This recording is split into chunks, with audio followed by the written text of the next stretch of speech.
अल्हम्दुलिल्लाहि रब्बिल आलमीन वस्सलातु वस्सलामु अला रसूलिल करीम अम्मा बाद अऊज़ु बिल्लाहि मिनश शैतानिर रजीम बिस्मिल्लाहिर रहमानिर रहीम या अय्युहन नासु तक़ू रब्बकुमुल्लज़ी खलक़कुम मिन नफ्सिन वाहिदा व खलक़ मिनहा ज़ौजहा व बस्स मिनहा रिजालन कसीरन व निसा वत्तक़ुल्लाहल्लज़ी तसअलून बिही वल अर्हाम इन्नल्लाह कान अलैकुम रक़ीबा सदक़ल्लाहुल अज़ीम।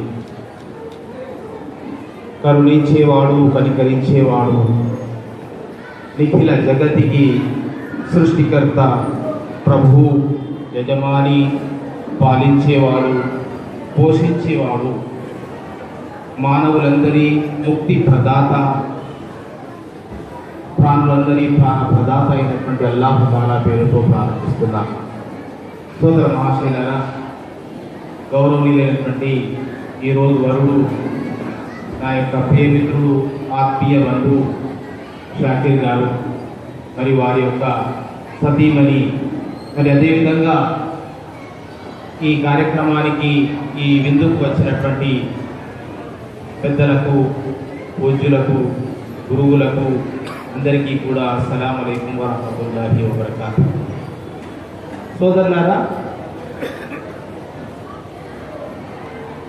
పెళ్లి వివాహం అనేటువంటిది ఒక పవిత్రమైనటువంటి బంధం. మనిషి ఈ బంధము ద్వారా ఒకరికొకరు తెలుసుకోనటువంటి వారు కూడా ఒకటై జీవితాంతం వారు కలిసిమెలిసి జీవించేటువంటి ప్రయత్నం చేస్తారు. అంతేకాకుండా ఈ వివాహ బంధము ద్వారా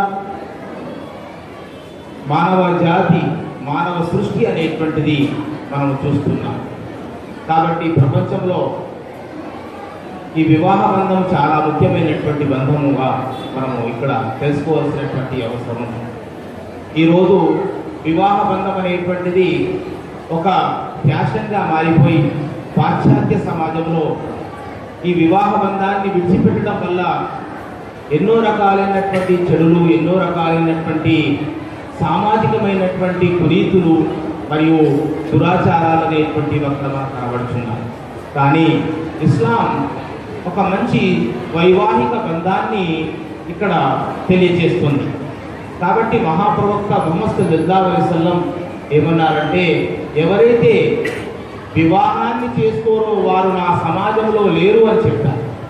అన్నికాహు మిన్ సున్నతి ఫమన్ రగిబ అన్ సున్నతి ఫలైసా మిన్నీ అని చెప్తారు. అంటే ప్రవక్తల సాంప్రదాయము, మహాప్రవక్త ముహమ్మద్ సల్లల్లాహు అలైహి వసల్లం యొక్క సాంప్రదాయము ఇది వివాహం చేసుకోవడం అనేటువంటిది. మరి అంతేకాకుండా ఇస్లాంలో స్త్రీకి చాలా విలువైంది. ఉదాహరణకు స్త్రీలో అంటే ఒక తల్లిగా ఉన్నట్టయితే తల్లి పాదాల చెంత స్వర్గం ఉందని చెప్పడం జరిగింది. మహాప్రవక్త ముహమ్మద్ సల్లల్లాహు అలైహి వసల్లం తెలియజేశారు, ఎవరైతే ఇద్దరు అమ్మాయిలను పెంచి పోషించి పెళ్లి చేస్తారో వారు స్వర్గంలో నాతో కలిసి ఉంటారని చెప్తారు. మరి అదేవిధంగా వివాహం చేయడం అనేటువంటిది కాకుండా భార్య పట్ల చాలా మంచిగా ఉన్నవాడే, ఉన్నతంగా వ్యవహరించేవాడే అల్లాహ్ దృష్టిలో, దైవం దృష్టిలో చాలా మంచివాడు అనేటువంటి విషయాన్ని మహాప్రవక్త ముహమ్మద్ సల్లల్లాహు అలైహి వసల్లం తెలియజేశారు. సోదరులారా, మహాప్రవక్త తెలియజేశారు, పెళ్లి చేయడం 4 విధాలు. ఒకరు ధనాన్ని చూసి పెళ్లి చేస్తారు, కొందరు అమ్మాయి అందాన్ని చూసి పెళ్లి చేస్తారు, మరియు వంశాన్ని చూసి కూడా పెళ్లి చేస్తారు. కానీ ఎవరైతే అమ్మాయి లేదా అబ్బాయి యొక్క ధార్మికతను, దీన్దారిని చూసి పెళ్లి చేస్తారో అదే చాలా ఉత్తమమైనటువంటి వివాహం అని మహాప్రవక్త ముహమ్మద్ సల్లల్లాహు అలైహి వసల్లం తెలియజేశారు. అందుకొరకే ఖురాన్ చెప్తున్నది, అల్లాహ్ మీకు మీ గృహాలలో నివాసం ఏర్పరిచాడు, మీ వంటి వారియే మరియు మీ యొక్క సహవాసులను మిమ్మలను పుట్టించాడని జరిగింది. అంటే భార్యాభర్తల బంధం అనేటువంటిది చాలా గొప్పనైనటువంటి బంధము. ఇది పవిత్రమైనటువంటి వివాహ బంధం ద్వారా ఒక కుటుంబంగా ఏర్పడుతుంది. ఆ కుటుంబం అనేటువంటిది శాంతికి నిలయముగా, ఒకరినొకరు అర్థం చేసుకునేటువంటి దానికి ఆలవాలముగా, మరియు ఒకరినొకరు సహాయం చేసుకునేటువంటి దానికి ఒక పుట్టిల్లుగా మారాలనేటువంటి ఉద్దేశంతో ఇస్లాం కుటుంబాన్ని, వైవాహిక జీవితాన్ని చాలా పవిత్రమైనది కాకుండా చాలా గొప్పగా భావిస్తుంది. అందువరకే ఇస్లాంలో వివాహము ద్వారా, ఈ సున్నత్ ద్వారా మరి ఒకరిగా మారి ఒక ముఖ్యమైనటువంటి జీవితాన్ని గడపడం అనేటువంటిది ఇక్కడ జరుగుతుంది. ఇస్లాంలో స్త్రీ యొక్క కార్యరంగం వేరుగా చేయబడింది, పురుషుని యొక్క కార్యరంగం వేరుగా చేయబడింది. కొందరు అంటారు ఇస్లాం అంటే స్త్రీని వంటింటి కుందేలుగా చేయడం జరిగింది అని. కానీ అలా కాదు. పరదా పాటిస్తూ ఈ స్త్రీ ఎన్నో రంగాల్లో అభివృద్ధి చెందడానికి ఇస్లాం చాలా మంచి అవకాశాన్ని కూడా ఇస్తుంది. కాకుంటే ఎక్కడైతే స్త్రీ పురుషులు కలిసి పనిచేయవలసి అవసరం ఉంటుందో అక్కడ వారు తమ యొక్క పరదాను పాటించి వారు ఆ విధంగా కార్యాచరణలు చేయాలనేటువంటి దాన్ని కూడా ఇస్లాం బోధించడం అనేటువంటిది జరిగింది. సోదర మహాశయులారా, ఇస్లాం ద్వారా మనము ఈ విషయాన్ని మనం ఎప్పుడైతే చెప్పుకుంటున్నామో, భార్యాభర్తలు ఎప్పుడైతే దగ్గరగా మారుతున్నారో వారి పట్ల కొన్ని హక్కులు, కొన్ని విధులు కూడా ఇస్లాం తెలియజేస్తుంది.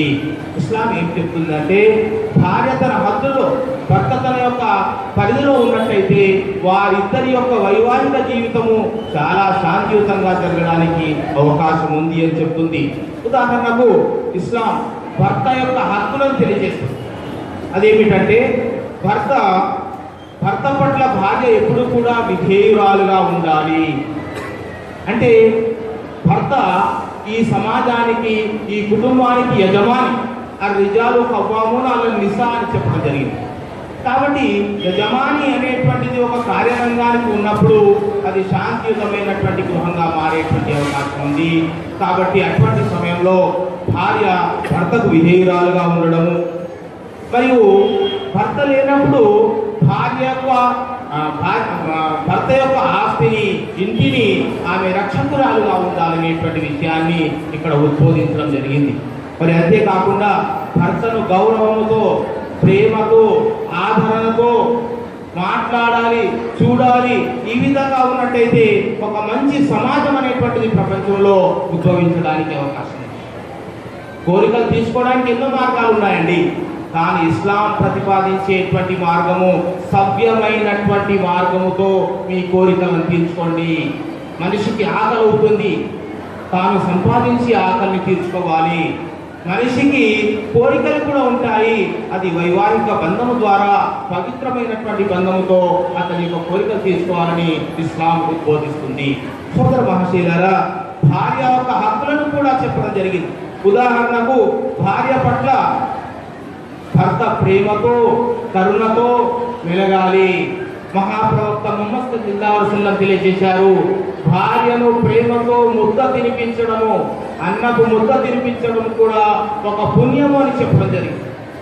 ఒకసారి మహాప్రవక్త ముహమ్మద్ సల్లల్లాహు అలైహి వసల్లం అడిగారు, మీరు ఎవరిని ఎక్కువగా ప్రేమిస్తారు అంటే, నా యొక్క భార్యను నేను అందరికంటే ఎక్కువ ప్రేమిస్తానని మహాప్రవక్త ముహమ్మద్ సల్లల్లాహు అలైహి వసల్లం తెలియజేశారు. సోదర మహాశయులారా, మనిషిలో ఒక ఉత్తమ గుణం క్షమాగుణం. ఆ క్షమాగుణం ఏమిటంటే, ఎప్పుడైతే చిన్న చిన్న తప్పులు జరుగుతాయో వాటిని క్షమించడం. భర్త యొక్క అధికారం ఉన్నప్పటికీ భార్యను క్షమించడము భర్త యొక్క హక్కు అది. కాబట్టి అతడు భర్త యొక్క చిన్న తప్పులను, భార్య యొక్క చిన్న తప్పులను అతడు క్షమించవలసి ఉంటుంది. మరి అంతేకాకుండా భార్య యొక్క అవసరాలను తీర్చడం అంటే, అతడు ఏది తింటున్నాడో అది తినిపించడం, ఎలాంటి దుస్తులను తొలుగుతున్నాడో అటువంటి వాటిని తొలగించడం అనేటువంటిది అది భార్య యొక్క హక్కుగా ఇస్లాం నిర్దేశిస్తుంది. మరి అంతేకాకుండా భార్య కూడా తాను చదువుకున్నట్లయితే చదువుకునడానికి ప్రోత్సహించాలి, సామాజికంగా ప్రోత్సహించాలి, ధార్మికంగా ప్రోత్సహించాలి. ఇది భర్త భార్య పట్ల చేసేటువంటి ఒక హక్కు. మరి అంతేకాకుండా ఇంటి పనిలో సహకరించడం. సాధారణంగా భర్త ఏం చేస్తాడు అంటే, తాను యజమాని అని అనుకుంటాడు, అధిపతి అనుకుంటాడు. కానీ మహాప్రవక్త ముహమ్మద్ సల్లల్లాహు అలైహి వసల్లం తన యొక్క సతీమణి యొక్క పని చేసేటప్పుడు తాను కూడా సహకరించేటువంటి వారు, ఎప్పుడు కూడా నవ్వుతూ మాట్లాడేవారు, భార్య పట్ల హాస్యం ఆడేవారు, భార్య ఇష్టాలను అడిగి వారు దాన్ని ఆచరించేటువంటి వారు. భార్యలో ఒక గుణం నచ్చకపోతే వేరే గుణాలను చూడండి అని చెప్పారు మహాప్రవక్త ముహమ్మద్ సల్లల్లాహు అలైహి వసల్లం. కాబట్టి సోదర మహాశయులారా, ఇటువంటి విషయాలను మనం ఒకవేళ ఆచరించినట్టయితే ఒక శాంతియుతమైనటువంటి కుటుంబం, తద్వారా శాంతియుతమైనటువంటి సమాజం, తద్వారా ఒక శాంతియుతమైనటువంటి ప్రపంచం అనేటువంటిది వచ్చేటువంటి అవకాశం ఉంది. శాంతిదాయకమైనటువంటి సంతోషాన్ని ఇచ్చేటువంటి కుటుంబము ఎలా ఉండాలి, కొన్ని సూత్రాలు 2-3 నిమిషాలు తెలియజేస్తాను.